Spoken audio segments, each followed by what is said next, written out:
Hello students, welcome to my YouTube channel. मी यज्ञा दानंद गुरव तुमचं माझ्या यज्ञा ई लर्निंग या चॅनलवर स्वागत करते. मुलांना आज आपण आपला जो 4th चॅप्टर आहे Maharashtra before the times of Shivaji Maharaj, हा चॅप्टर आपण आजच्या व्हिडिओमध्ये कव्हर करणार आहोत. त्याआधी ज्यांनी चॅनल सबस्क्राईब नसेल केला त्यांनी प्लीज चॅनल सबस्क्राईब करा, बेल आयकॉनवर सुद्धा क्लिक करा आणि व्हिडिओ आवडल्यास व्हिडिओला लाईक, कमेंट आणि शेअर करा. तुमच्या काही क्वेरीज असतील तर त्या आम्हाला कमेंटमध्ये कळवा किंवा व्हिडिओ तुम्हाला कसा वाटला हे आम्हाला कमेंटमध्ये कळवा. चला तर मग स्टार्ट करूया आपल्या आजच्या व्हिडिओला. आपला 4th चॅप्टर आहे Maharashtra before the times of Shivaji Maharaj, म्हणजेच शिवाजी महाराजांच्या आधी म्हणजे त्यांच्या आधीच्या काळात महाराष्ट्र हा कसा होता हे आपण आजच्या या चॅप्टरमध्ये पाहणार आहोत. चला तर मग सुरू करूया आपला आजचा chapter. At the beginning of the 17th century CE, most of the territory in Maharashtra was under the control of Nizam Shah of Ahmednagar and Adil Shah of Bijapur. म्हणजेच at the beginning of 17th century म्हणजे 17व्या शतकाच्या सुरुवातीला महाराष्ट्रातील बहुतांश असा भाग जो होता तो अहमदनगरचा निजामशहा आणि विजापूरचा आदिलशहा यांच्या ताब्यात होता. The Mughals had entered Khandesh. मुघलांचा खानदेशात प्रवेश झालेला होता, शिरकाव झालेला होता. Their objective was to expand their power in the south. There were settlements of Siddhi people who had come from Africa along the coastline of Konkan. आणि दक्षिणमध्ये आपल्या सत्तेचा विस्तार घडवून आणणं हेच त्या मुघलांचं उद्दिष्ट होतं. कोकणच्या किनारपट्टीवर आफ्रिकेतून आलेले जे सिद्धी लोकांच्या वस्त्या होत्या, सिद्धी लोकांच्या तिथे वस्त्या होत्या आणि ते कुठून आले होते तर कोकणच्या किनारपट्टीवर आफ्रिकेतून ते आले होते. ठीक आहे. The competition and conflict amongst the Portuguese, the British, the French and the Dutch who had come from Europe was getting intense during this period. There was stiff competition among them to capture the markets for trade. The Portuguese had already established their rule in Goa and Vasai on the western coastline. The British, the Dutch and the French had found an entry through the medium of trading companies by setting up factories. All these powers assessed the strength of other powers, kept themselves safe and tried to dominate as much as possible. These conflicts had created instability and insecurity in Maharashtra. These different people from Europe were called Topkar on the basis of their customary headgear. आता याच काळात युरोपातून आलेले जे पोर्तुगीज होते, इंग्रज होते किंवा French, Dutch इत्यादी सत्तांमधील सागरी स्पर्धा आणि त्यांच्यामधला संघर्ष जे आहे ते त्यावेळेस तीव्र असं होत गेलं. त्यांच्यात व्यापारासाठी बाजारपेठा काबीज करण्याची जी चढाओढ होती ती त्यांच्यात लागली होती. पश्चिम किनारपट्टीवरील गोव्यात आणि वसईत पोर्तुगीजांनी अगोदर स्वतःचं राज्य असं स्थापन केलं होतं, तर इंग्रज, डच, फ्रेंच यांनी व्यापारी कंपन्यांच्या माध्यमातून वखारींच्या रूपात चंचू प्रवेश जो आहे तो केला होता. या सर्व सत्ता एकमेकांना आजमावत आणि स्वतःला सुरक्षित ठेवत होत्या. तसेच जमेल तेवढं वर्चस्व करण्याच्या त्या बेतात होत्या. या संघर्षामुळे महाराष्ट्रात काय झाली, अस्थिरता, असुरक्षितता निर्माण होत गेली आणि युरोपातील या वेगवेगळ्या लोकांना त्यांच्या कपड्यांवरून टोपकर असं म्हणत होते. त्याच्यानंतर it is necessary to get acquainted with the village, mauza, kasba and pargana to understand the nature of settlements in that period, as also of the officers that form a link between the rulers and their subjects, and also the markets and the craftsmen. Pargana was made up of many villages. आता इथे त्यांनी काय सांगितलंय की शिवाजी महाराजांच्या आधीच्या काळात लोकवस्ती, प्रजा, राज्यकर्ते यांच्यामधील दुवा म्हणून कार्य करणारे अधिकारी किंवा बाजारपेठ किंवा कारागीर यांसारख्या स्वरूपात ते होते. आणि या सगळ्यांचं स्वरूप समजण्यासाठी गाव, कसबा किंवा परगणा या सगळ्या आउटर ज्या गोष्टी होत्या, म्हणजे भौगोलिक ही सगळी जी स्थानक होती, ही ओळख होणं आवश्यक होते. ठीक आहे. त्याच्यानंतर बघा त्यांनी काय सांगितलं, generally headquarters of a pargana was called kasba. A village smaller than a kasba was called mauza. Let us get acquainted in brief with village, kasba and pargana respectively. आता सामान्यतः परगणाच्या मुख्य ठिकाणाला कसबा असं म्हणत होते. कसब्यापेक्षा जे लहान असलेलं गाव आहे त्याला मौजा असं म्हणत होते. आणि आता गाव, कसबा आणि परगणा याची आपण सविस्तर अशी माहिती जी आहे ती आता आपण पुढे घेणार आहोत. बघा, फर्स्ट दिलंय विलेज म्हणजेच गाव म्हणजेच मौजा. Okay. Most of the people lived in villages. बहुतेक लोक जी आहेत ती गावांमध्ये राहतात. बरोबर. A village was also called मौजा. विलेजला मौजा असंही म्हणतात. The chief of the village was The chief of the village was the Patil. He used to try to bring maximum land under cultivation. Okay. आणि पाटील हा कोण होता? गावचा प्रमुख होता. ठीक आहे. When there was any dispute in the village, the Patil resolved it and made peace. जेव्हा कधी गावात भांडणतंटे व्हायचे तेव्हा पाटील जो होता तो काय करायचा? हे सगळं शांततेच्या मार्गाने सोडवण्याचा प्रयत्न पाटील करायचा आणि शांतता निर्माण करायचा. ठीक आहे. त्याच्यानंतर त्यांनी बघा काय सांगितलंय, a Kulkarni help the Patil in his work. Kulkarni जे होते त्यांनी सुद्धा पाटलांच्या या कामात मदत ते सुद्धा करत होते, ती लोक सुद्धा. Then the Kulkarni kept a record of the revenue that was collected. जो काही पैसा यायचा, जो काही रेव्हेन्यू यायचा त्याचा रेकॉर्ड कोण ठेवायचं? तर कुलकर्णी ठेवायचे. Then there were various artisans in the village. They had hereditary rights regarding their occupations. The peasant gave a share of their agriculture produce to the artisans for the services they rendered to the village community. These shares was known as baluta. आणि गावात वेगवेगळ्या अशी आर्टिझन्स म्हणजे वेगवेगळ्या निरनिराळ्या पद्धतीचे कारागीर जे होते ते होते. तर त्यांच्याकडे व्यवसायासंबंधीचे हक्क हे वंश परंपरेने त्यांच्याकडे चालत आलेले असते. आणि गावात कारागीर जी सेवा देत असे त्याबद्दल शेतकऱ्यांकडून त्यांना शेतीचा उत्पन्नाचा काही वाटा जो आहे तो मिळत होता आणि त्याला बलूत असं म्हणत होते तेव्हा. त्याच्यानंतर कसबा. Okay. A kasba was like a big village. कसबा म्हणजेच एक मोठं असं गाव. It was usually the headquarters of a pargana. आणि हे परगण्याचं एक हेडक्वार्टर आहे म्हणजे मुख्य ठिकाण आहे. Example, Indapur Kasba of Indapur Pargana. Example काय आहे तर इंदापूर परगण्याचं मुख्य जे हेडक्वार्टर आहे ते आहे Indapur Indapur Kasba.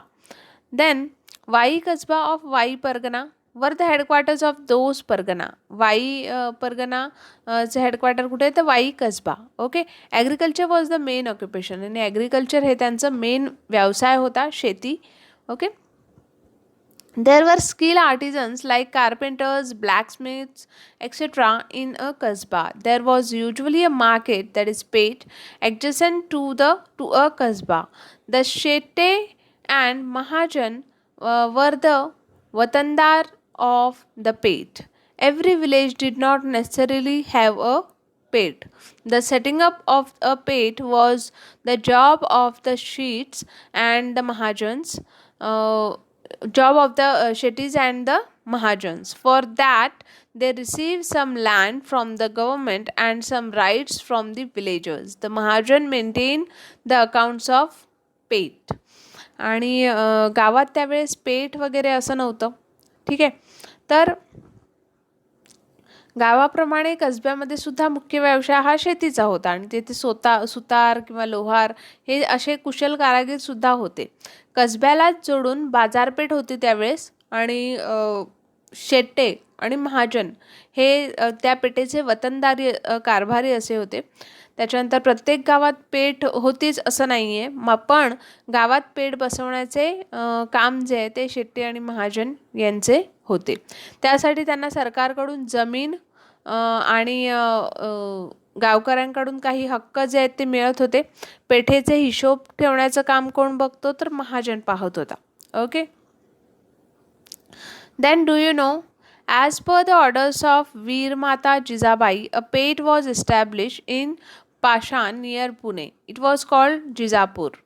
Malpura, Khelpura, Paraspura, Vithapura in Aurangabad are also new pates established in the name of Maloji, Kheloji, Parsoji and Vithoji respectively. Shivapur adjacent to Khed was a pate established in the name of Shivaji Maharaj. वीरमाता जिजाईबाईंच्या आज्ञेनुसार पुण्याजवळील पाषाण येथे एक पेठ जी आहे ती त्यावेळेस वसवली गेली. तिला जिजापूर असं नाव ठेवण्यात आलं. आणि मालापुरा, खेलापुरा, परसपूर किंवा विठापूर आहे, तर येथे सुद्धा मालोजी, खेलोजी, परसोजी आणि विठोजी यांच्या नावाने औरंगाबाद येथे या ज्या नवीन पेठा आहेत त्या वसवण्यात आल्या. खेडला जोडून असलेले शिवापूर ही शिवाजी महाराजांच्या नावे वसवलेली पेठ होती. ठीक आहे. त्याच्यानंतर let's learn the word budruk and khurd are used to show that the two villages are different. The original town is budruk and the new one is khurd. For example, Wadgaon Budruk and Wadgaon Khurd. दोन खेडी ही स्वतंत्र आहेत हे दर्शवण्यासाठी बुद्रुक आणि खुर्द या नावांचा उपयोग जो आहे तो त्यावेळेस करण्यात आला. जसं मूळ गाव जे आहे ते कोणतं आहे, तर बुद्रुक, आणि त्याच सेम नावाचं दुसरं गाव जर आहे तर ते आहे खुर्द. ठीक आहे. जसं उदाहरण वडगाव आहे तर वडगाव बुद्रुक आणि वडगाव खुर्द. ओके, अशी दोन नावं आहेत, ही स्वतंत्र गावं आहेत. ठीक आहे. त्याच्यानंतर बघा परगणा. Many villages together made a pargana, but the number of villages was not the same in all parganas. आता अनेक गावे मिळून परगणा तयार होत होता आणि सर्व परगणातील गावांची संख्या ही कशी होती, असमान होती, ती समान नव्हती. For example, the Pune Pargana was a big Pargana. It consist of 290 villages. There were 64 villages in the Chakan Pargana. For Shirwal Pargana was small. The Shirwal Pargana was small. It had only 40 villages. The Deshmukh and Deshpande were the वतनदार officer of the Pargana. आता सर्व म्हणजे परगणा जे होते त्या परगणातील गावांची संख्या ही कशी होती, ही वेगवेगळी होती, ती समान नव्हती. उदाहरणार्थ पुणे परगणा हा मोठा परगणा होता आणि तिथे 290 अशी गावे होती. चाकण परगण्यात 64 गावे होती. त्याचप्रमाणे शिरवल परगणा इथे 40 गावे होती. बरोबर. त्याच्यानंतर the Deshmukh and the Deshpande were the watandar officer of the pargana. त्याचे ऑफिसर कोण होते, तर देशमुख आणि देशपांडे हे कोण होते, ऑफिसर म्हणजेच वतनदार अधिकारी होते तेथे. The Deshmukh was the chief of Patils in the pargana. The Deshmukh did at the Pargana level what the Patil did at the village level. The Deshpande was the chief of all Kulkarnis in the Pargana. The Deshmukh did at the Pargana level the work that Kulkarnis did at village level. These Vatandar officer were the link between the people and the government. आता देशमुख हा परगण्यातील पाटलांचा प्रमुख होता आणि गाव पातळीवर जे काम पाटील करत होता तेच काम परगणा पातळीवर देशमुख करत होता. तसेच परगण्यातील सर्व कुलकर्ण्यांचा प्रमुख हा देशपांडे होता आणि गाव पातळीवर कुलकर्णी जे काम करत असे तेच काम परगणा पातळीवर देशपांडे करत असे. हे वतन अधिकारी, रयत आणि सरकार यांच्यामधील कोण आहेत, दुवा आहेत. ओके, दुवा होते त्यावेळेस. त्याच्यानंतर In case of the enemy invention or droughts, these vatandas represented the grievances of the people to the government. Sometimes these officers misused their powers. They collected more money from the people than was due, or did not remit the money so collected to the government in time. On such occasions, the people suffered harassment. परगण्यातील गावांवरील वरती अधिक असे परचक्र आले किंवा दुष्काळासारखी परिस्थिती निर्माण झाली, तर रयत म्हणजेच सरकारकडे रयतचे सरकारकडे म्हणणे होते की सरकारकडे मांडण्याचे काम जे आहे ते कोण करत होतं, तर वतनदार होते ना, ते करत होते. रयतेचं जे काही म्हणणं असायचं, जे काही त्यांचे विचार असायचे, हे मांडण्याचं काम कोण करायचं, तर वतनदार जे होते ते करत होते. बरोबर. आणि कधी रयतेकडून अधिक पैसे जमा करत होते, तर कधी रयतेकडून गोळा केलेली रक्कम सरकारकडे जमा करण्यास विलंब लावत होते, म्हणजे उशीर लावत होते. अशावेळी प्रजा त्रासली जात असे.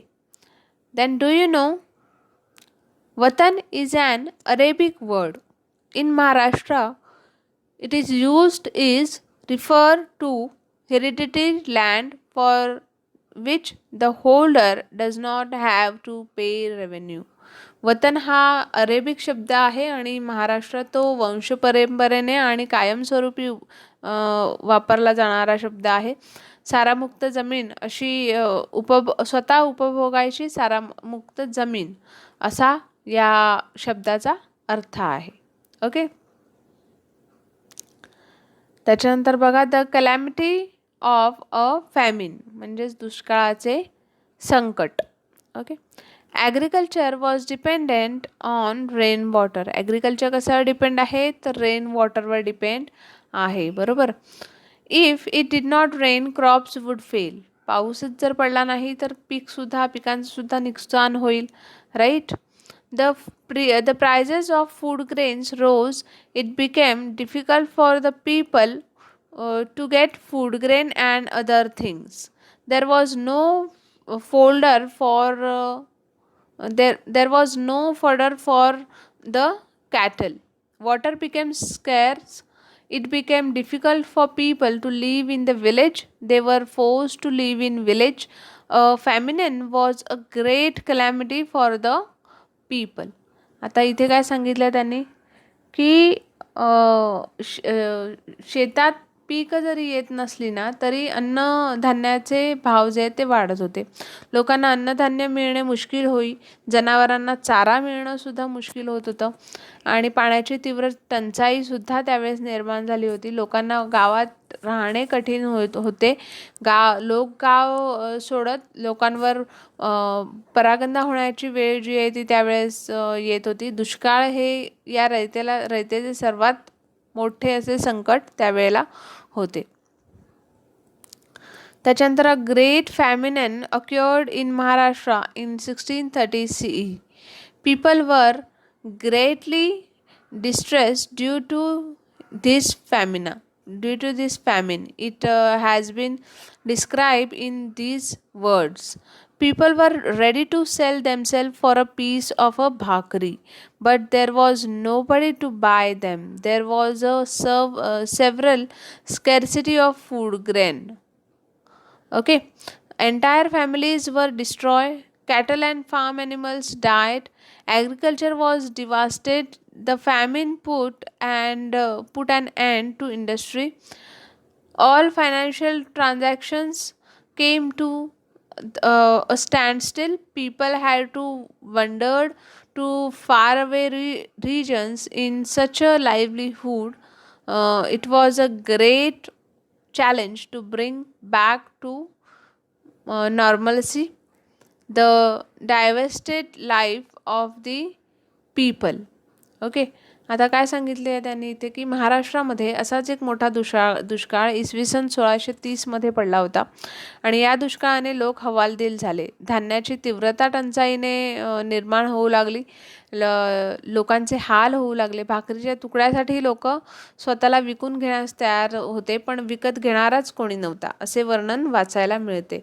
कुटुंब उद्ध्वस्त झाली, गुरे किंवा ढोरे जी आहेत ती मेली. शेती व्यवसाय जो आहे तो खचला गेला. त्याच्यानंतर उद्योगधंदे संपुष्टात आले. नंतर आर्थिक व्यवहार खुंटले. लोक देशोधडीला लागली आणि अशा उद्ध्वस्त झालेल्या लोकजीवनाची घडी बसवणे हे एक मोठं आव्हान होतं. ओके.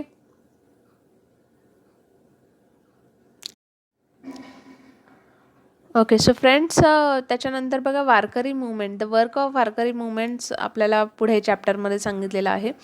हा जो चॅप्टर आहे हा लेंदी आहे, त्याच्यामुळे याचे 2 पार्ट्स होणार आहेत आणि याचा पार्ट 2 जो आहे तो त्याची लिंक डिस्क्रिप्शनमध्ये दिलेली आहे. डिस्क्रिप्शनमध्ये प्लेलिस्ट आहे, तिथे जाऊन तुम्ही पार्ट 2 जो आहे तो नक्कीच पाहू शकता, किंवा आणखीन बरेच बाकीचे व्हिडिओ आहेत ते सुद्धा तुम्ही पाहू शकता.